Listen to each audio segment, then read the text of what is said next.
जब मैंने हर्बोलॉजी और गैनोथेरेपी विषय को बताना शुरू किया तो कुछ लोगों ने जड़ी बूटियों और गैनोडर्मा के बारे में पूछा व लिखा। बहुत से लोगों को उम्मीद थी कि मैं एक एक करके जड़ी बूटियों को बताऊं। वो सोचते थे कि जड़ी बूटियों को जानकर वह हर्बोलॉजिस्ट बन सकते हैं। नहीं, तुम एक एक औषधियों को जानकर हर्बलिस्ट नहीं बन सकते। आप वनस्पति शास्त्री तो बन सकते हैं, लेकिन हर्बलिस्ट नहीं। जब प्लेटो ने अपने शिष्य को खगोल शास्त्र पढ़ाता था तो वह चाहता था कि उसके शिष्य गणित को जाने, लेकिन अधिकतर गणित को पसंद नहीं करते थे। हम तो चांद तारों के विषय में जानना है तो हम गणित क्यों पढ़ें?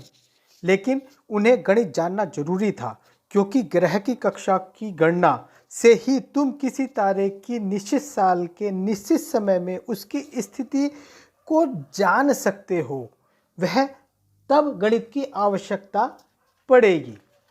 तब प्लेटो ने एक वाक्य दिया, जो बिना गणित के तारों की गणना करना चाहता है वह अगले जन्म में चिड़िया बनेगा। हम यह तो नहीं जानते कि प्लेटो पूर्व जन्म को मानते थे या नहीं, लेकिन इतना जरूर है, तारों को देखकर कोई खगोल शास्त्री नहीं बन सकता।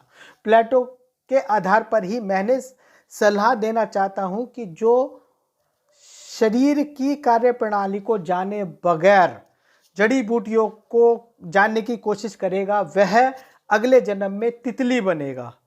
वो एक जड़ी बूटी से दूसरी जड़ी बूटी पर मंडराता ही रहेगा। वह जड़ी बूटियों का जानकार तो बन सकता है, लेकिन हर्बलिस्ट नहीं। इसका कारण सीधा सा है। यदि आप कोई भाषा जानना चाहते हैं तो आपको वाक्य को बनाने की आवश्यकता है, ना कि शब्दकोशों को शब्दों को जानने की।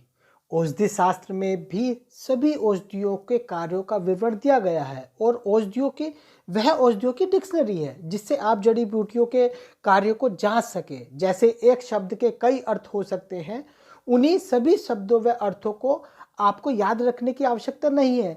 तुम्हें तो केवल उपयोग करना आना चाहिए कि विशेष स्थिति में शब्दों का सही उपयोग कर वाक्यों को बनाया जा सके।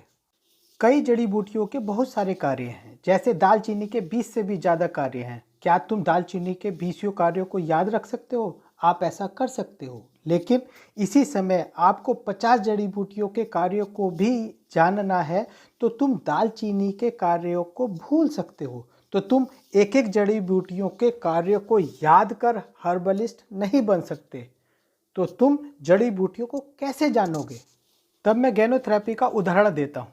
हम गैनोडर्मा को अपने सिस्टम में एक प्रमुख घटक के रूप में लेते हैं।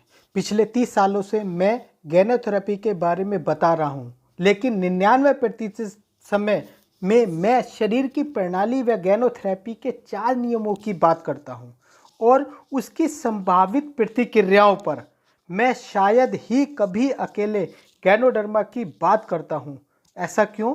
क्योंकि अकेले गैनोडर्मा में ही 400 से ज़्यादा सक्रिय तत्व हैं। यदि मैं एक एक करके तत्वों का विवरण दूं तो मुझे 400 तत्वों के विवरण की आवश्यकता होगी, और जब तक हम 30 तत्वों को जानेंगे 50% लोग इसको छोड़ देंगे। 50 तत्वों पर पहुंचते ही 80% लोग छोड़ देंगे, और जब तक हम 100 तत्वों पर पहुंचेंगे तब तक अधिकतर लोग छोड़ चुके होंगे। और यदि वे 30 तत्वों पर ही रुके रहे तो वो इससे पहले वाले तत्वों को भूल चुके होंगे। इसलिए यह गैनोथेरेपिस्ट बनने का रास्ता नहीं है कि हम एक एक तत्वों को पहले से जानें। सही तरीका यह है कि हम पहले शरीर की कार्यप्रणाली को जानें, समझें कि कैसे शरीर में खराबी आती है, शरीर में बीमारी के संकेत और लक्षण क्या हैं। शरीर प्रतिदिन आपसे बात करने की कोशिश करता है, लेकिन संकेतों में, क्योंकि यह हिंदी अंग्रेजी किसी भाषा में बात नहीं कर सकता। केवल संकेतों और लक्षणों के माध्यम से ही आप पता लगा सकते हैं कि व्यक्ति के शरीर में क्या खराब चल रहा है। तभी आप उसको उपयुक्त सलाह दे सकते हैं। आप संकेतों व लक्षणों को अच्छी तरह समझने लग जाते हैं, तभी आप अच्छे हर्बलिस्ट व गैनोथेरेपिस्ट बनते हैं। आगामी समय में मैं हर्बलिस्ट और गैनोथेरेपिस्ट के विषय में बताऊंगा।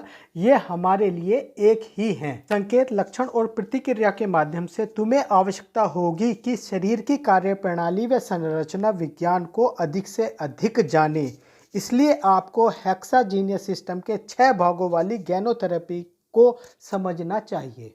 बाहरी शरीर के लक्षणों के आधार पर भीतरी अंगों की बीमारी का पता लगा सकें, जिससे कि आप वास्तव में सही जड़ी बूटी गैनोडर्मा उत्पाद की उपयुक्त सलाह दे सकें। इसके बाद मैं कोशिश करूंगा कि आपको हेक्साजीनियस सिस्टम को बताऊं। यही एक सही और सरल रास्ता है हर्बलिस्ट व गैनोथेरेपिस्ट बनने का। तो आगे मिलते हैं।